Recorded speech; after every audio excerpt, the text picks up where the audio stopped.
CRWS, Countering Racism White Supremacy Book Club.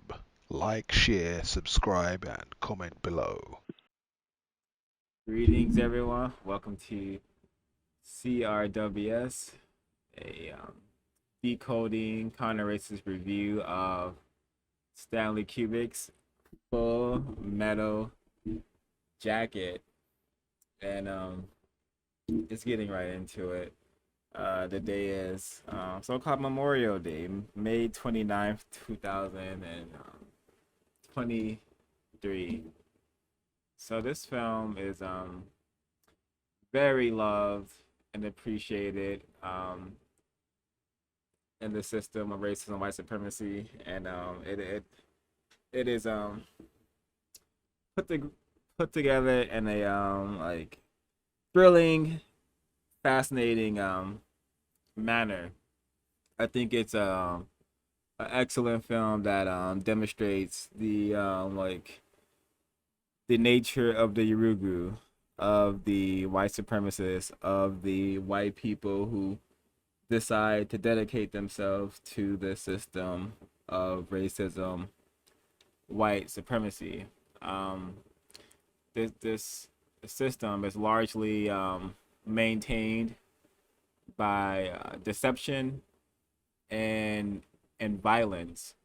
And the way the system has been organized is in a manner that white supremacists are able to unleash their will, which is it seems to be dominated by their sexual aggression and their aggression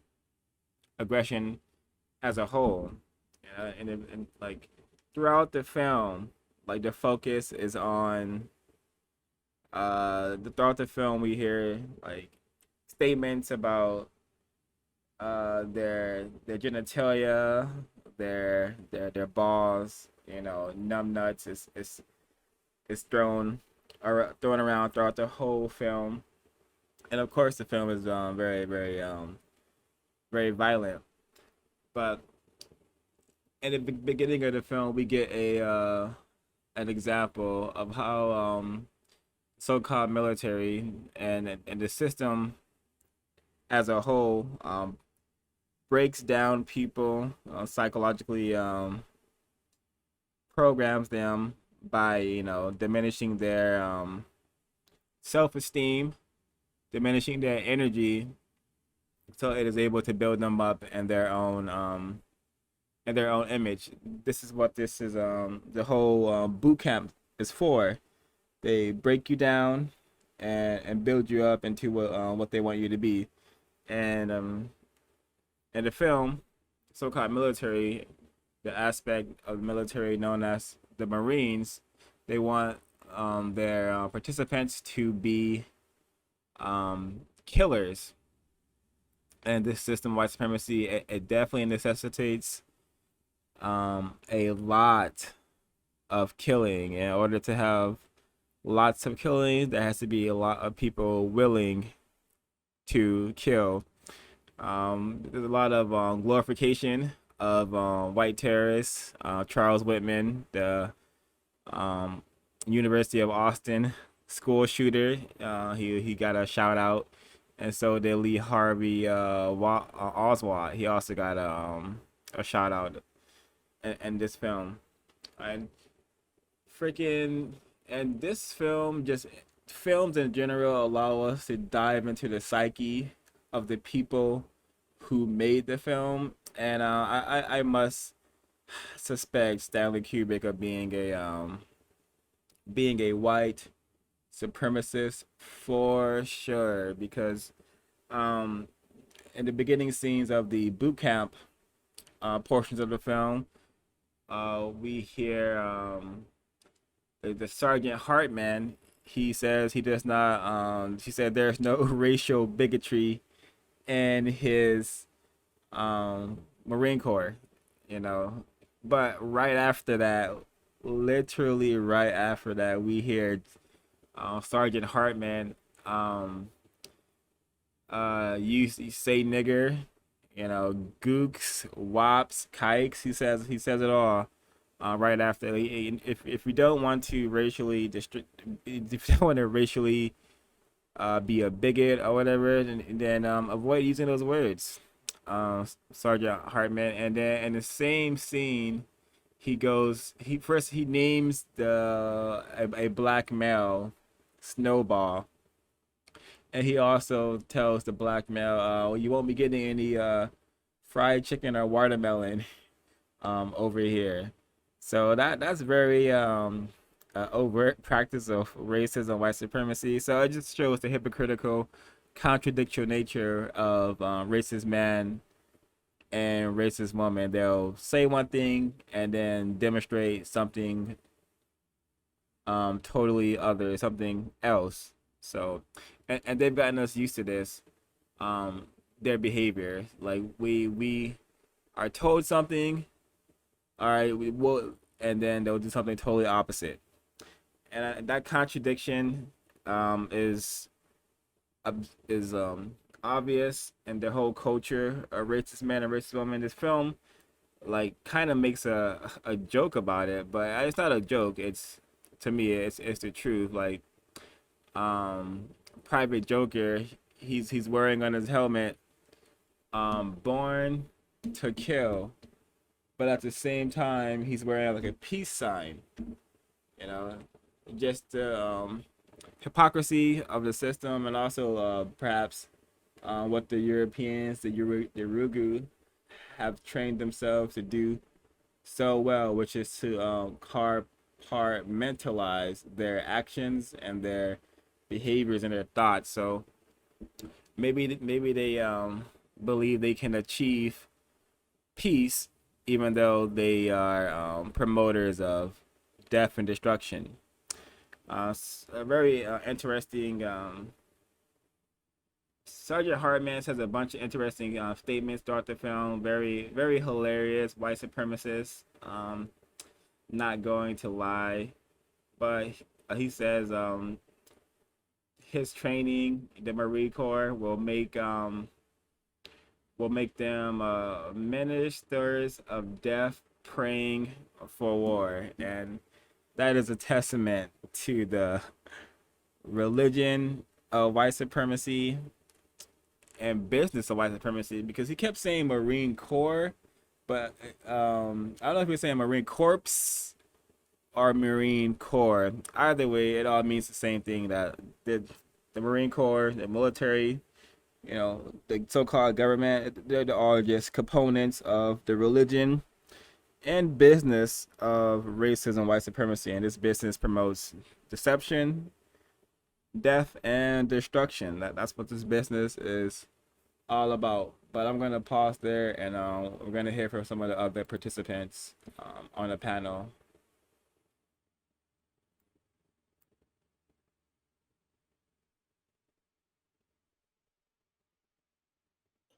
Hello, may I be heard? Yes, ma'am. Um, so it's crazy because when I joined the Marines, um, they waited about maybe 2 or 3 days once we got our drill instructors. Well, I should say the drill instructors waited about 2 or 3 days after they were assigned to us, and it was the same, situation. They were in their alphas, which is the green dress uniform he had on at the beginning of the movie. So coming in and terrorizing us, yelling at us, and all this other stuff, and feeling us out to see who would do what and everything. But in a couple days, they started saying like name calling. They wouldn't necessarily.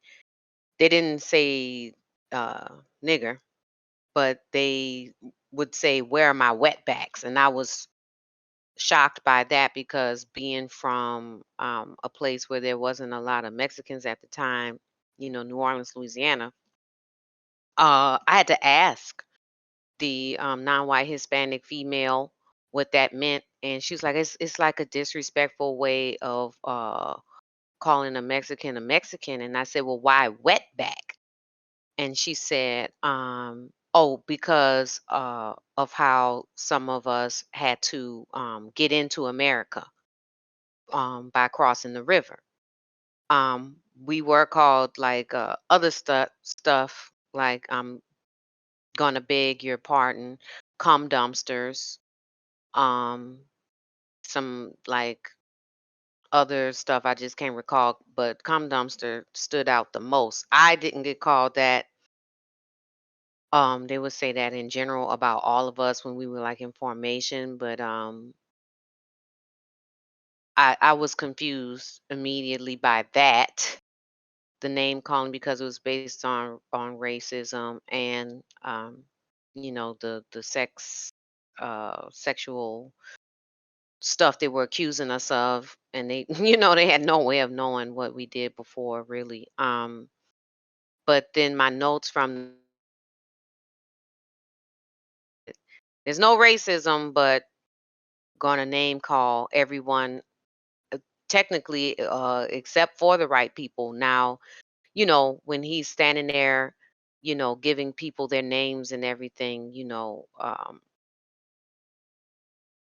I guess you could say, oh, well, someone would excuse it and say, well, he isn't just picking on, the races. He's isolating white people to give them, special identification too. But they do that to balance it out, the racism that he entered into immediately. The next thing I had was do not ask questions. When the recruit answered the question with a question, that was something that I understood throughout my short career in the military. Questions weren't favored most of the time. Uh, they do want robots. They want you to do as you're told.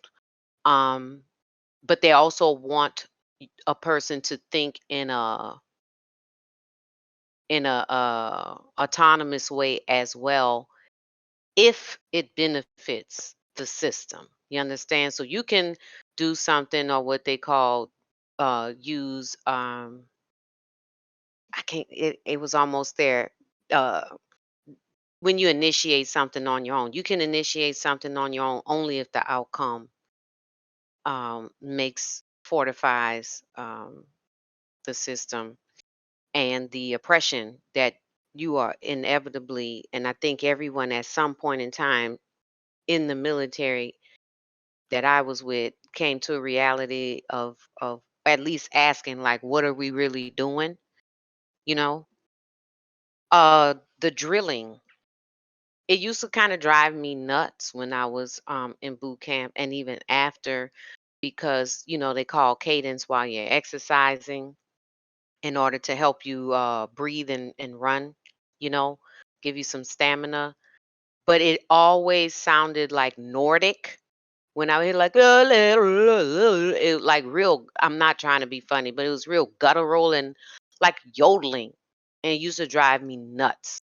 And I find that now that I've watched this movie again, that has to be purposeful. This Celtic, Nordic, Scandinavian, sounds, calls of war could be, you know what I'm saying? I think I told you all next about the Rifleman's Creed and how I was substituting at a school and confronted the principal about their modification of the Rifleman's Creed into the school creed for elementary school children.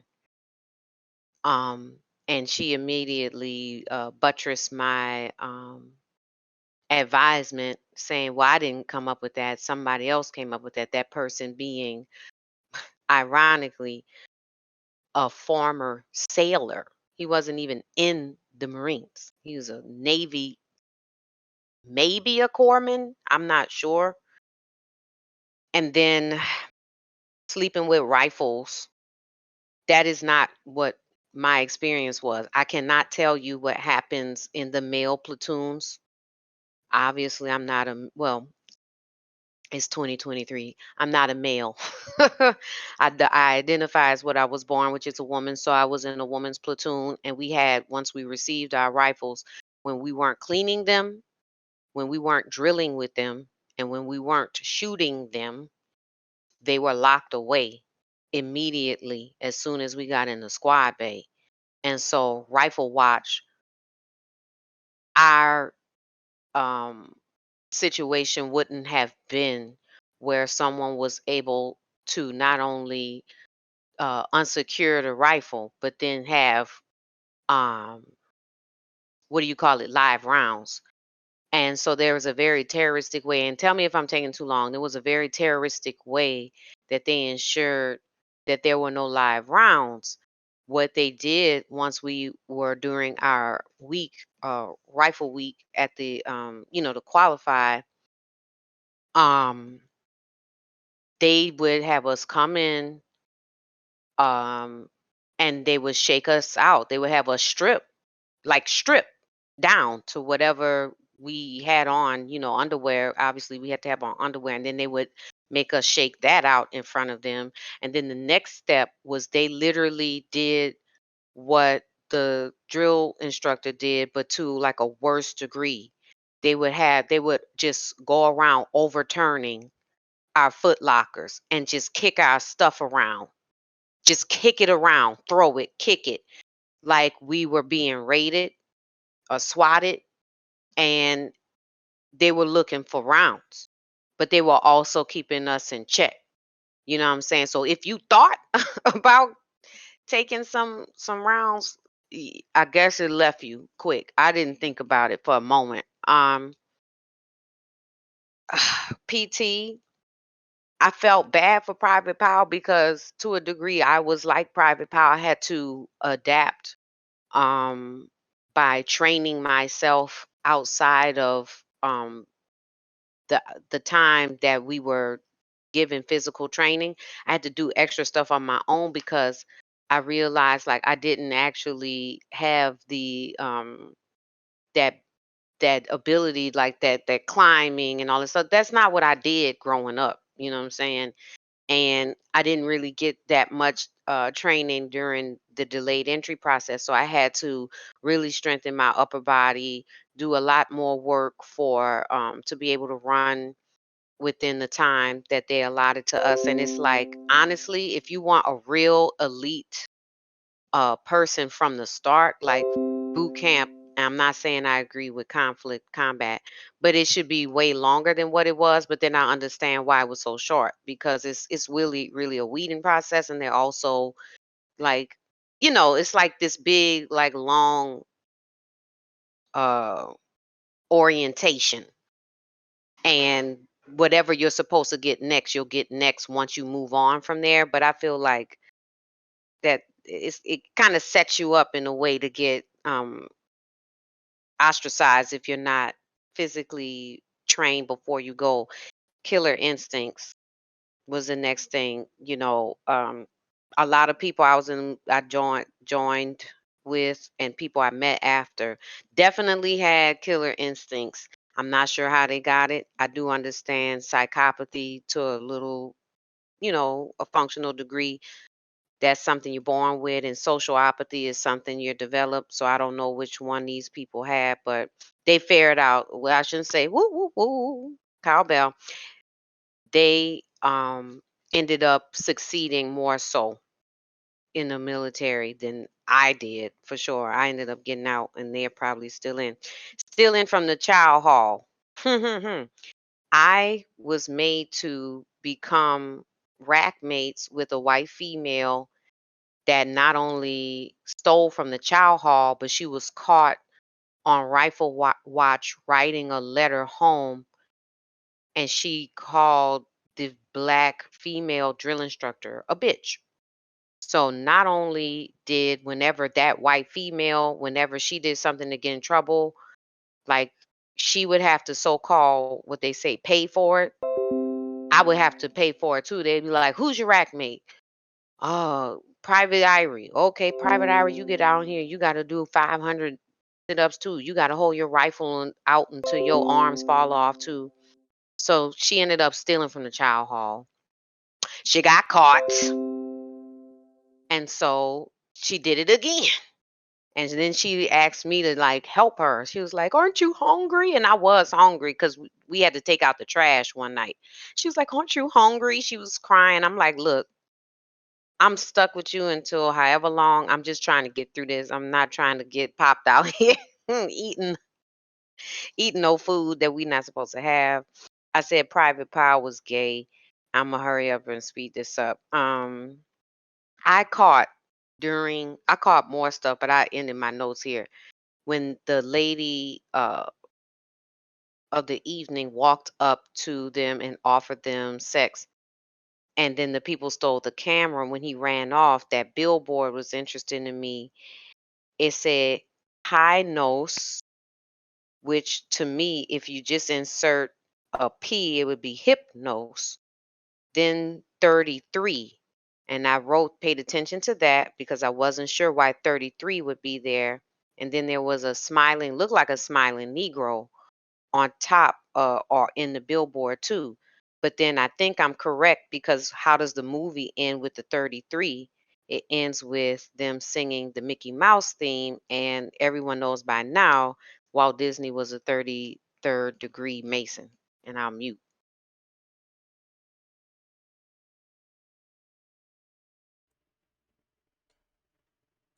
Thank you. Thank you for that, Irie. Loved your notes. I saw a lot of Welsing moments in this film, and Dr. Frances Welsing, she has communicated to us in her work, the ISIS papers, that the Yurugu, racist man and racist woman, they they see the gun as the great equalizer. They they have symbolized their phalluses and their firearms to mean the same thing. This is why we will always see them comparing their genitals, their phalluses, to firearms, to guns, and other sorts of weaponry. They have even designed bombs and missiles and a number of other tools of war to after phalluses, particularly black phalluses. And but we have here on the screen, this is for fighting and this is for fun.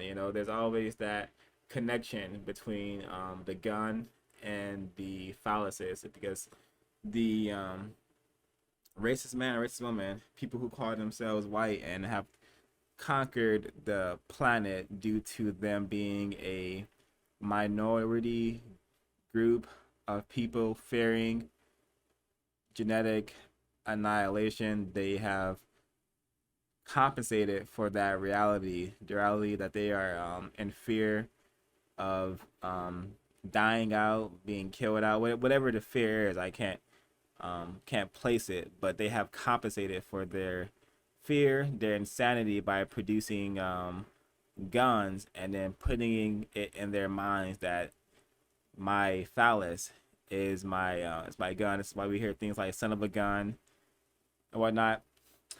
And this film also reminds me that they're always thinking about phalluses or sex or something like that, because the scene where they're delivered the prostitute, and again we're able to see and go into Stanley Kubrick's mind, who was definitely a deranged cultic white supremacist, because I keep this app is messing up, but I'm gonna continue on. The scene with A-Ball, his character in itself is like just Welsing moment, Neely Fuller Jr. moment, just everything. Well, the prostitute comes, the victim of racism, non-white female who is having to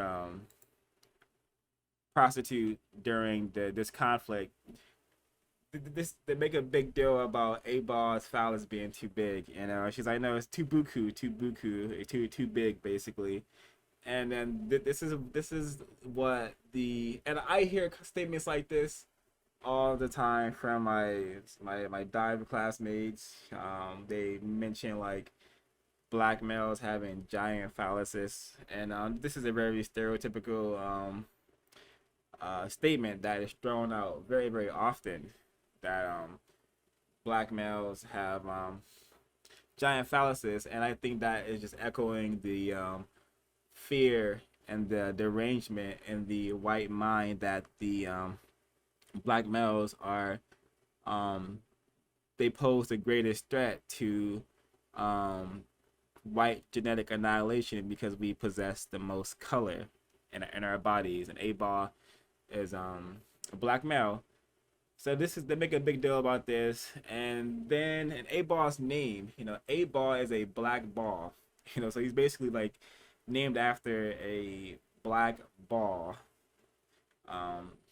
probably the one from the pool, playing pool, which is also racially coded, and we've been informing them about that game, how you use the white ball to knock all the color balls into a hole, into the dirt, basically. And then the last one you get rid of is the black ball. And the black ball is the most dangerous ball on the playground, on the pool table, because that ball can cause you to lose, if you hit it in too early. And that is just race code war. We learned that from Kyrie and Harrow's book as well, how everything is just racially coded, and you have to really, really pay attention to what we're seeing in these sports, these activities white people are fascinated by. So A-Ball, gets killed in a really torturous way. He doesn't get to go out like in one shot, and he doesn't get like a peaceful, not peaceful, but yeah, somewhat peaceful like outing like Cowboy does. He has to get shot like 4 times by the non-white female Viet Cong soldier and whatnot. But I want to cover all of my notes. So back with the so we're taught that people go into the Marines, to serve their country, to it's supposed to be very constructive. You're supposed to go into the Marines and be able to support yourself afterwards, do a whole bunch of correct things after you do your time in the Marines. But it really is I would say depicted realistically. The military, if it's dealing with like combat situations, then that their purpose is to teach you how to do combat, and combat definitely involves killing. These places, people just go there to be taught how to kill more effectively. This is why Lee Harvey Oswald and Charles Whitman, they and a lot of white terrorists, Timothy McVeigh, a lot of white terrorists have had military background, because that is how the system functions. They're aware, hey, eventually I'm gonna want to do some killing, and I want to be good at it, and I could go get this training for free in the military. And we still see this happening quite often. It's going to continue to happen until the system of white supremacy has been eliminated and replaced with a system of justice by guaranteeing no one is mistreated, and the people who need help receive constructive help. It's a very simple solution to this very decrepit, awful problem we are dealing with. But it also shows that the programming and system itself just makes us insane. Unfortunately, all of us are insane due to having to function and exist in an insane system known as racism and white supremacy. We may think we're cute, we may think we're intelligent, we may think we're like doing having a very successful life, but at the end of the day we are very, very, very confused about what's actually going on here on this planet, and we have been made insane by the most insane group of people to ever walk the earth. Racist man, racist woman, and racist child. They have taught us that films like this should exist in the first place, and wars need to exist, and we need firearms, we need people getting blown up. We like they have taught us that we need these things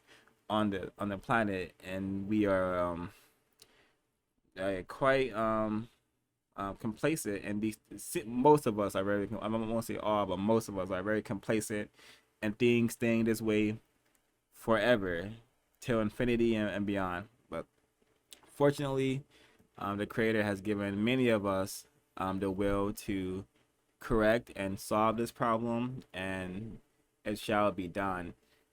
But this film, not Sergeant, but Private Piles, he was renamed by Sergeant Hartman. He got renamed, and throughout this boot camp, Sergeant Hartman is just emasculating everyone, all of the new recruits. He's calling them sweetheart.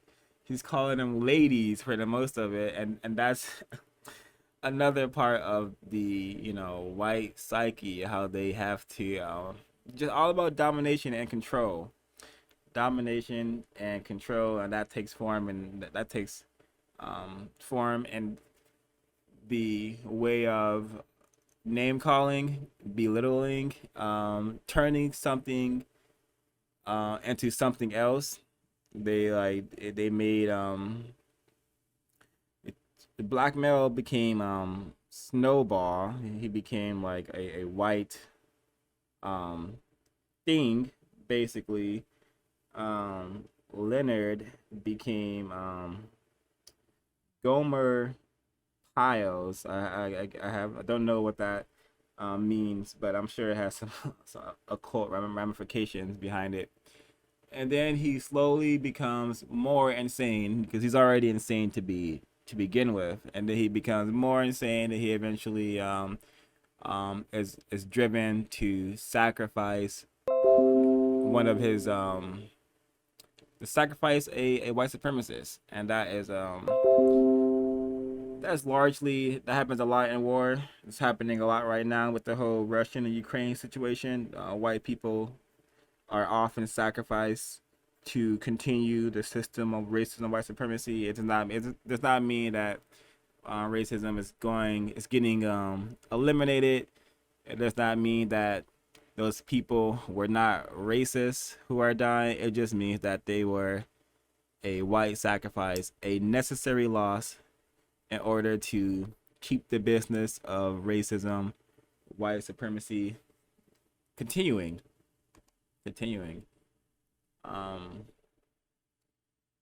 Freaking. Oh, and I noticed that Private Piles named his gun Charlene. I do think that is another nod to Charles Whitman, the Austin, Texas shooter who killed about 12 people on that tower. But he named his weapon Charlene, and I'm pretty sure he was inspired by Charles Whitman.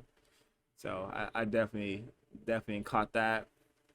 All these chants that that they're doing is very hilarious. They're very deranged, most importantly, but it's just making killing and maiming like a kid song, like a little like a song. I didn't even know the final song they were singing, where it was a Disney song, a Mickey Mouse song or whatever, but it makes sense,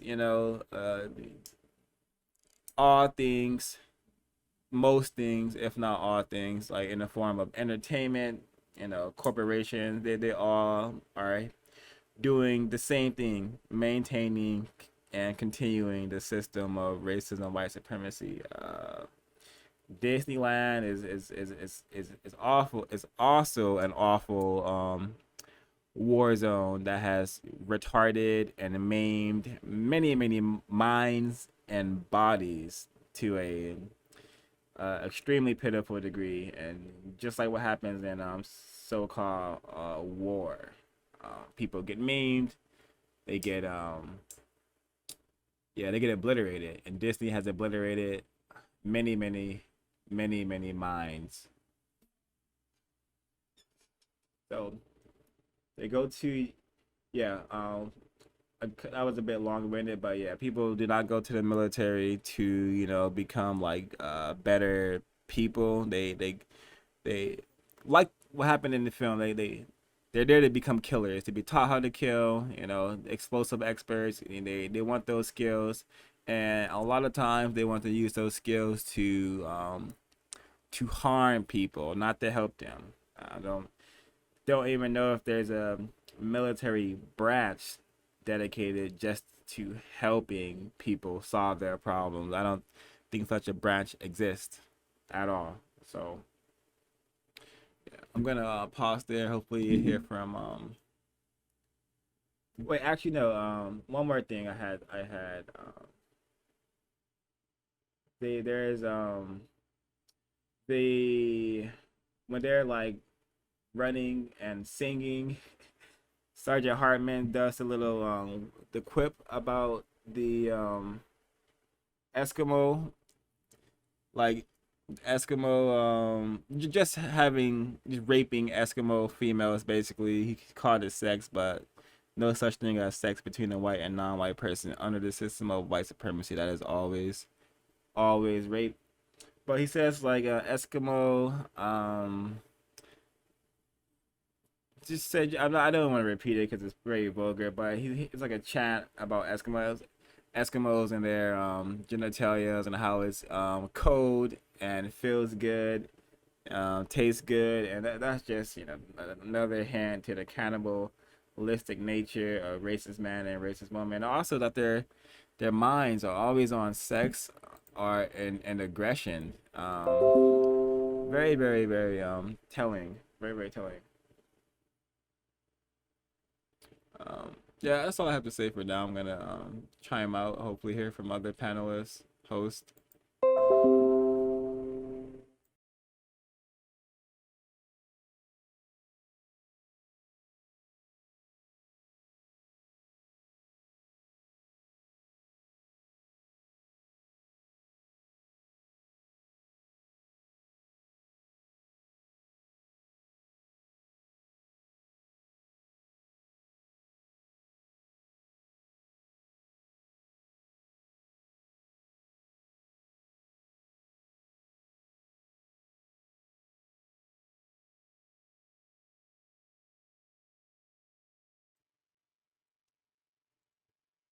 Would anyone like to share any more information, or are we done with our notes and and comments?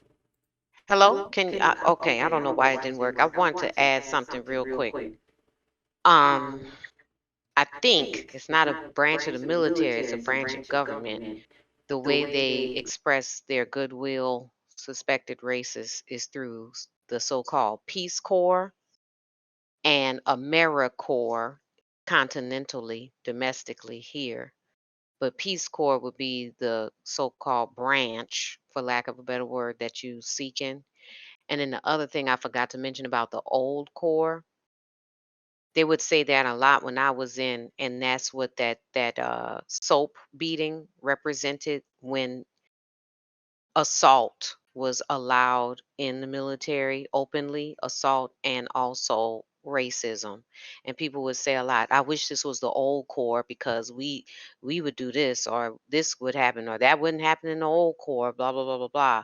But it was there was very high tolerance for direct violence between military members or Marine Corps members. That's all.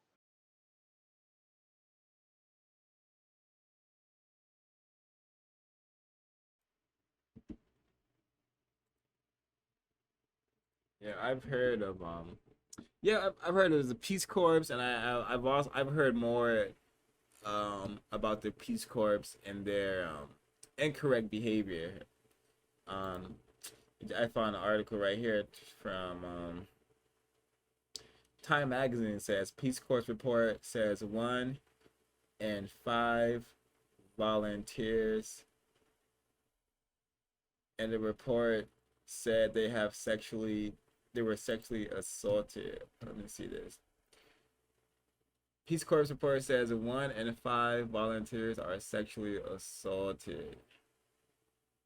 Dun, dun. Yeah, so I'm only familiar with the Peace Corps because I know they're and the United Nations as well. I think the United Nations isn't that, don't they have like a little like a section where they're supposed to be doing like, you know, humanitarian work as well. They're also uh, known to be rapists as well. Ash, did you want to share some of your notes? Yeah, you can hear me? Yep. Okay. I thought there's so many scenes where Black people are being mistreated. I couldn't think of any scene where the Black person within that scene, when they highlight that or when they like speak to that person, they were not mistreating them, racially attacking them, making racist jokes towards them. Did you guys think? I don't know, maybe if you guys could think of any of those scenes, but I couldn't think of one scene where it wasn't that way. And I was like, I guess, I mean, I've seen the movie a couple times, but that was something that was a lot more blatant to me than the first couple times that I've seen it. Um, and then I thought the part that was really interesting was when they were like interviewing all of the soldiers and asking them like why they wanted to join the war or what the purpose of the war was. I felt like the besides, I think his name wasn't Cowboy. He was the one who was also a photographer, and like he killed his first person during the Tet Offensive. I think he was like he was the only white person that said like, oh, like we're here to fight for their freedom or something. Every other white person kind of was like, we're either here for some sort of business, we're here to kill them because like basically not implying that the war was for a noble cause, but actually speaking like what the real purpose of the war was, to basically like exploit and dominate the Vietnamese people.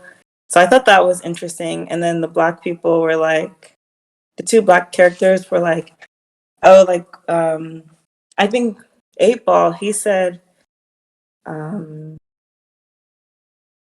he said something like, they won't give us freedom, like Black people in America, but I have to come here and fight for their freedom, which I thought was kind of sad that he said that. It seemed like he was really confused because you're not fighting for their freedom either. And then the other Black male said the same thing similarly, like we're here to fight for their freedom and they're not even grateful about it. And I was wondering, like, that's so interesting that Stanley Kubrick had both of the Black characters say that. It's almost like, is he trying to show that these Black people don't understand how the system works, but all of the white people, except for that one white person, pretty much understood. I think the movie's interesting too because it kind of goes through like all the different types of white people and how they how their minds think under this system. Like you have Joker, who's kind of like a little bit nihilistic. He seems like he genuinely cares. He's not inherently violent. And then you have like Animal Mother, who's kind of like very much violent, very into killing, but also is kind of nihilistic and understands like the he's very much aware of why they're in Vietnam and what his role in there is as a killer. Um, and then you have all these different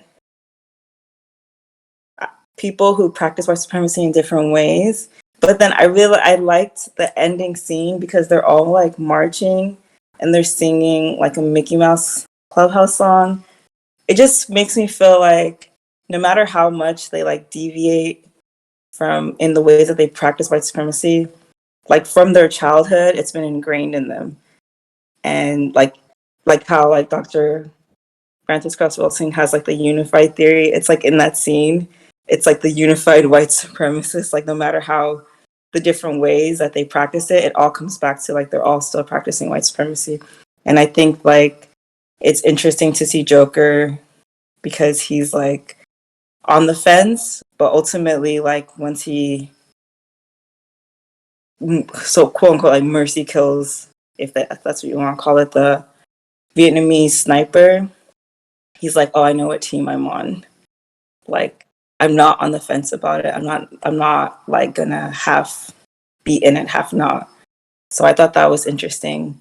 I still think like it really annoys me in that movie that there's no logical reason how that Vietnamese child could not have killed Joker. And it's so annoying to me because it's just like it just such a like fantasy scene because if she can shoot someone from like hundreds of feet away and Joker is literally right in front of her and she shot probably like 10 times at him and did not hit him and he's not even moving. I just thought that that was so like just very stupid, but I guess it was necessary because this is supposed to be a film that, you know, some like ignites something in white people, especially white males, to want to go to these wars. So even though, you know, like a lot of these Vietnam wars are like they have this like, oh, it's like anti-war, it's showing the true horrors of war. And it's like, is it really? Because all it's showing is like camaraderie, debauchery, and like a lot of scenes of like them pretty much having fun. It's not showing. It doesn't, especially this movie doesn't really show the horrors. Besides the horrors of like the training camp that ignites the private, I forgot his name, went through. But then even with that, it's like if you watch that as a white male, you're like, well, I'm not weak like him, so I wouldn't have that experience, you know. So I just thought that was interesting. Those were my comments.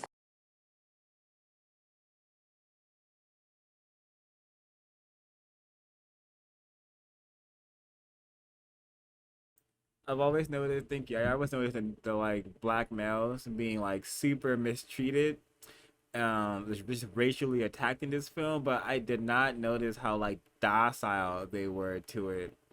Cause 8 Ball throughout the movie, he is mistreated directly by Animal. Like he, um, he's like when we first meet them, I think he calls them like a jungle bunny or something like that when we first meet 8 Ball and Animal, and then he when 8 Ball is going to have sex with a prostitute, mother is like, I'm not having sex with her after you, you know. And then he says all niggers must hang, like jokingly, and that was yeah, it's just, you know, and 8 Ball, you know, he kind of just laughs it off, and he actually went when he's called like a jungle bunny. He's like, thank God for sickle cell or something like that. He's actually helped adding on to his mistreatment, you know, and that was very very pitiful and tragic for sure. Um, was trying um, to find it.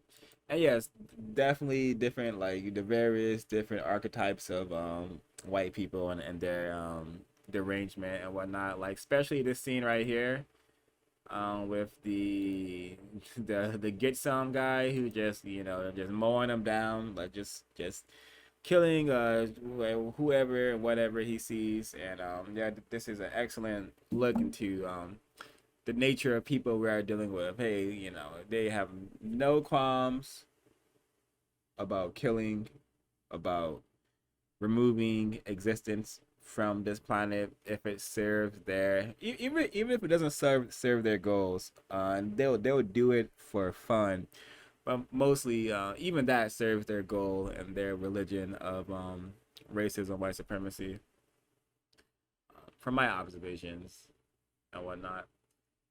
And yeah, would anyone else like to share their notes? Y'all, are you able to share, or would you like me to read what you sent me?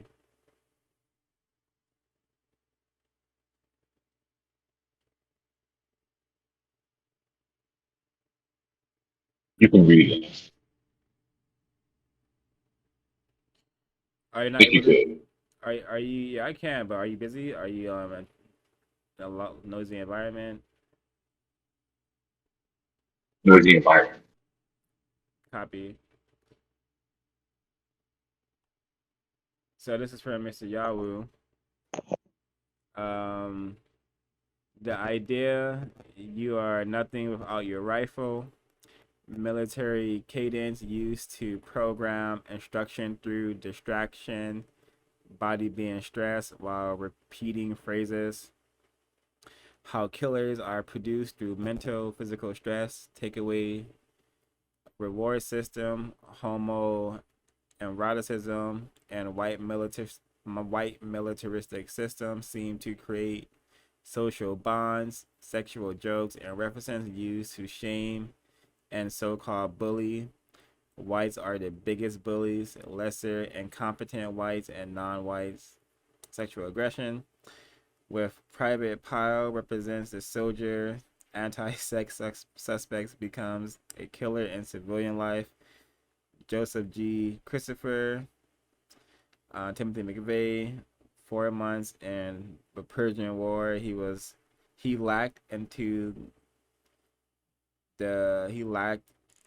the right stuff and got a honorable discharge. Movies like Rambo, books such as Bringing the War Home. Yep. Yeah, this film has this film reveals a lot, and what Irie said about, how Irie noticed the 33 um and that scene. I'm gonna try to bring it back there right here. How Irie noticed this 33 right here, and how this could be hypnos if he if you decipher it in that manner. Race Cold War has taught us to decipher and to rearrange words to find greater meaning.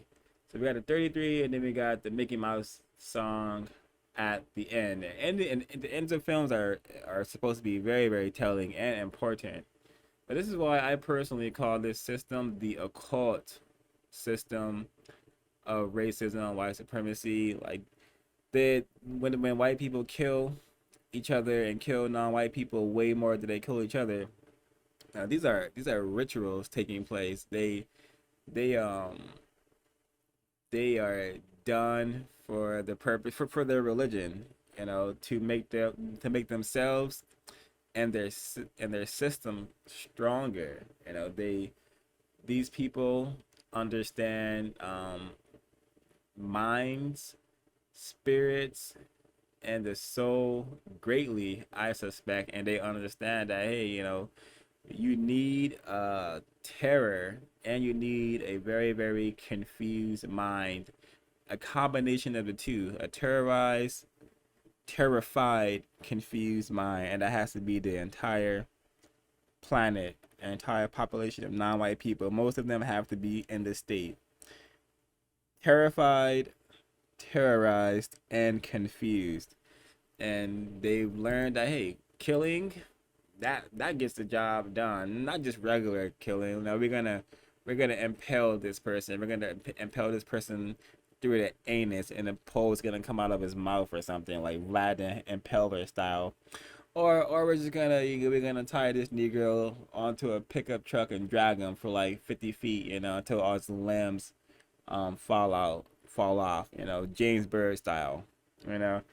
Or we're just gonna set them on fire. We're just gonna, set them on fire. We're gonna put them in an electric chair. We're just gonna do this for centuries, and then the terror will be in their genetics. This is how we're gonna do our rituals. This is how we're gonna practice our white magic. Occult just means, they have an understanding of the known and the unknown.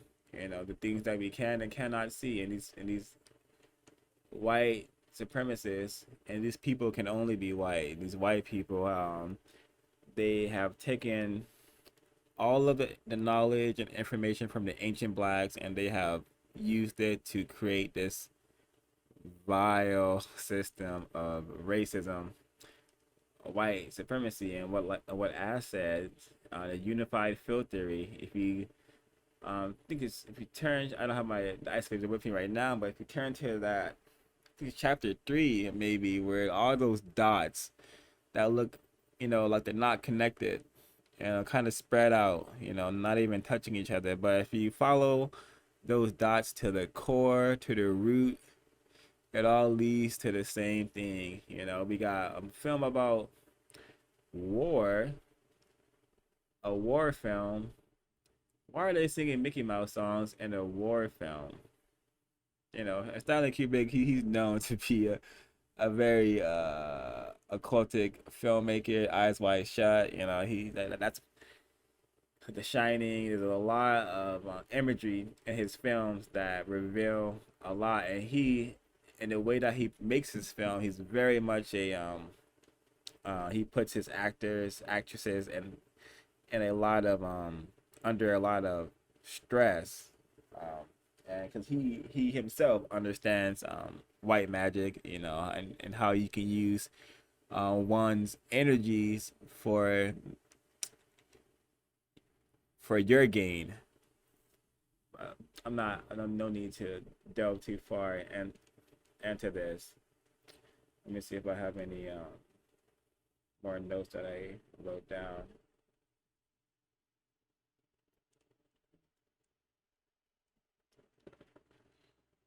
Oh, and the hazing scene. This was very very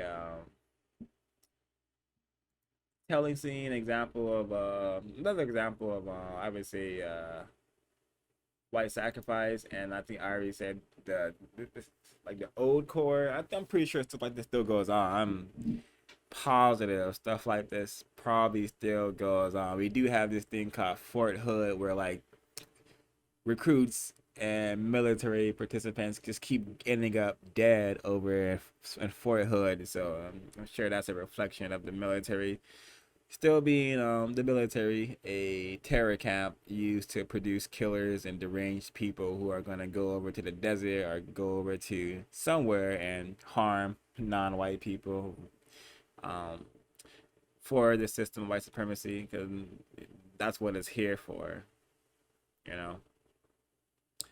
And yeah, Sergeant Piles is driven to white sacrifice himself, and before doing that, he white sacrifices his drill sergeant. Tons of jokes about just sex is always on my mind. Hey, you're gonna come over. I'll let you f my sister anytime. Stuff like that.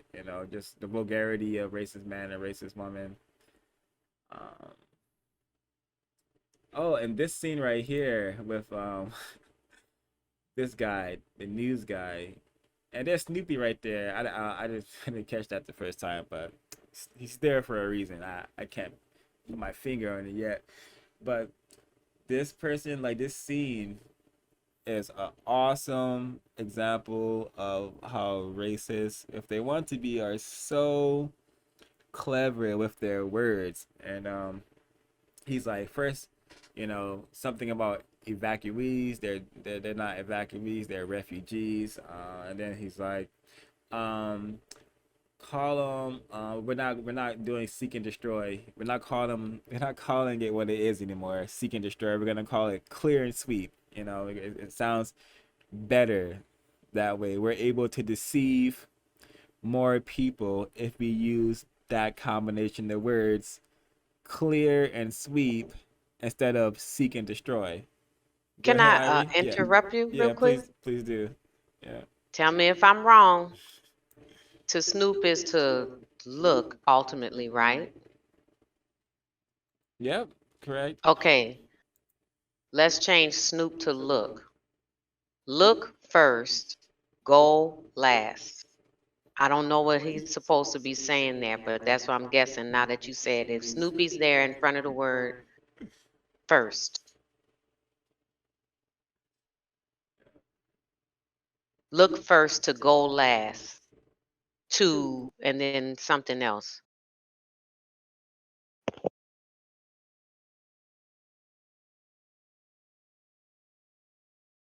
Very interesting. This definitely demonstrated like how they use words and how he's telling them, fix this, fix this, fix this, and yeah, I thought it was very it's a scene that revealed a lot, and this scene as well revealed a lot. You know, they races have created a planet where, hey, if you are a killer, if you do have the will to go out and lay down some bodies for fun, for glory, you can view yourself as someone who's awesome, like this chopper gunner here. He literally says you guys should do a story on me, and then they're like, why? He's like, because I'm awesome, basically. That's what he says. We live in a planet where, you know, you go shoot up some schools. You can have a whole fan club about you. You know, we got people have tattooed um Eric Harris and Dylan Klebold. I hope that's his last name. I don't really. Yeah, I should want to be accurate, but the Columbine shooters. These people are tattooed on the bodies of people. There are websites and groups of people who glorify school shooters because in this system they have been taught, and in their culture, maybe they haven't been taught, they were born with the genetics, with the belief that killing is awesome, and people who do it should be celebrated. We should have a holiday for every school shooter. Is what these people believe, and they literally will celebrate Hitler's birthday, you know, school shooters' birthdays, because that's the kind of planet we're on. You know, we're not, yeah, we're not somewhere pleasant. We're not somewhere we should want to be. This is why we all should have the will to correct things. Um, yeah. Irie, did you have anything else you wanted to share, Yawu, before we close out this decoding? Um, I'm probably gonna watch it again this week with my care mate because he walked in and he wanted to watch it. But I think what a pitiful existence on planet Earth where um stuff like this occurs. I have to watch a documentary on the women. Well, they're showcasing women, the people that made this documentary. They're going around Vietnam digging up landmines, or is it Laos? I apologize. It might be Laos, but either way, it just made me think of that and the dedication that these non-white people had to attempting to produce justice and get an invader out of their country, and they're demonized, still to this day, and white people award themselves past and present for exterminating the majority of the planet in directly violent ways. So that's all. Yeah, that is correct. And even like they knew that they were gonna so-called lose the battle of Vietnam, because they definitely are still winning the race war over there. But they knew they're gonna lose the battle, so they like, you know what, we're just gonna test out everything we got. We're gonna test out our weather manipulation devices. We're gonna cause some typhoons. We're gonna get those freaking rivers that they use to trans transport arms and equipment. We're gonna get those, flooded, and then before we leave, we're gonna use this thing called Agent Orange on them, see? And this Agent Orange will have them being born with like 3 legs and missing eyes for generations. We're gonna put that in the soil, you see? And when it's in the soil, it's in there forever, basically. We have 2023 still people being affected by Agent Orange. It should be called, Agent White, or a chemical weapon made by racist man and racist woman to terrorize the people they have called gooks and yellow. But yeah, this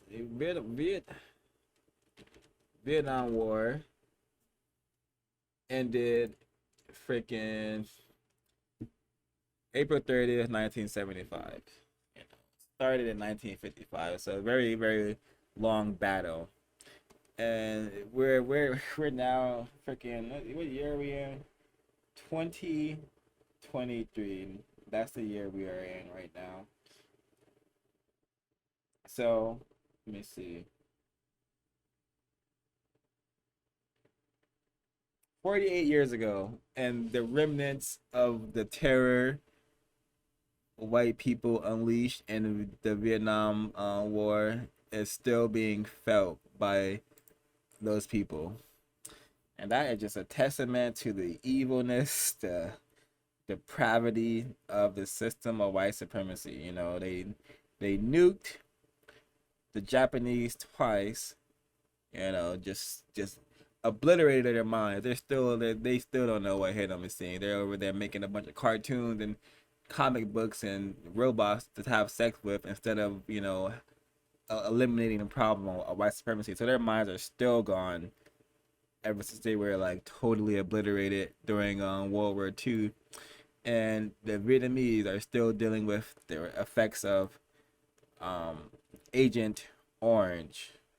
Children being born and in manners that they should not be born in. No one should be born with like no one should be born disfigured. Just not how the creator intended this planet to be. It did not. The creator did not intend for various concoctions to be arranged and in an effort to destroy people. That wasn't a part of the plan, I'm assuming. But I could be an error. So, I think, yeah, no, definitely my final thoughts were right there. And yeah, this is a film we would have and should do another decoding on, because it's just jam packed with information. Stanley Kubrick is very meticulous in his film producing, his film creation. So definitely a movie we will be discussing again. But I hope everyone has a constructive May 29th. Remember all the counter racist efforts made by our ancestors and our scholars, such as Bobby E. Wright, Amos N. Wilson, Francis Cress Welsing, John Henry Clark. Just too many to name. And I am also a retarded victim of racism, so my memory ain't the best these days. But just give remembrance and appreciation to everyone who has tried and attempted to give us information in an effort to solve the race problem. And we will definitely eliminate the system of racism, white supremacy. That will definitely happen on planet Earth. And before I end it, Yahoo Irie, final thoughts. If not, I will know by the silence.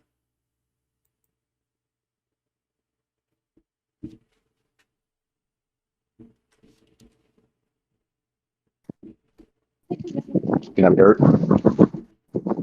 Yes, sir. Thank you. yeah, I would definitely agree. This needs so much going on. Uh, just to speak on Stanley Kubrick, his knowledge of code to, films could be just entire broadcast that alone. I've seen this film several times. What really stuck out to me this time was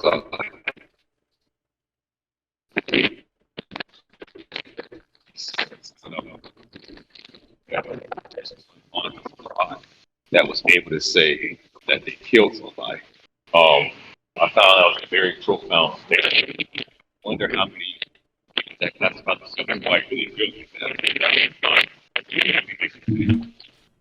Yeah, I would definitely agree you're that breaking in this a is a lot of. montage Yeah, of all the different.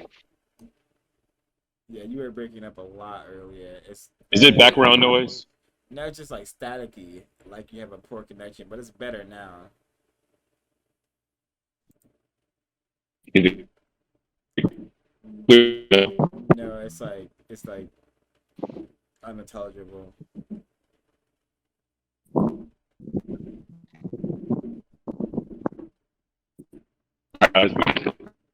If you want to type it up and I can read it, but or get connect to a Wi-Fi source. If not, but that may be impossible. But you did not want your information lost in translation. Seryawu.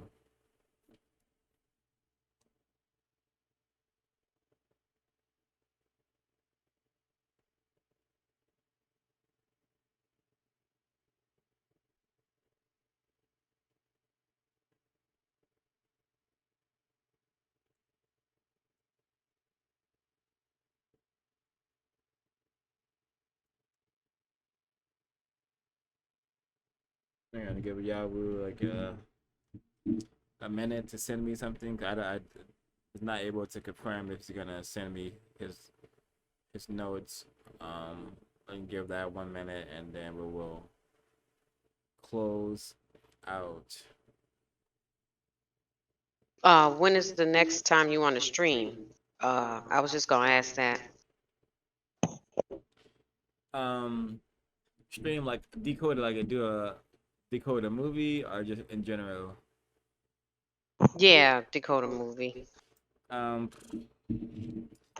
well, I'll have more time to my to do things like this because I am less relying on other people to assist me on this planet because I got my vehicle back.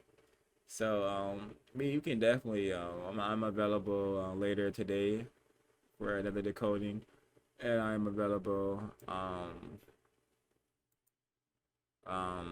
tomorrow as well. This in anytime I'm not on a plantation of school or work, I'm available, but I am at these places a lot.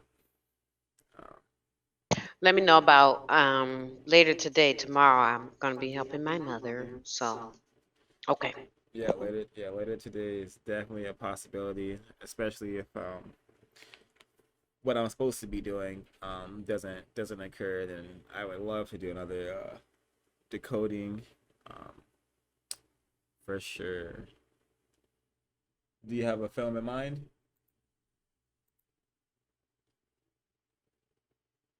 Yeah. Samsara. I think it's 2000. Oh, I don't want to lie. Might be 2000, but in the 2000 teens. Samsara. I'll put it in the chat.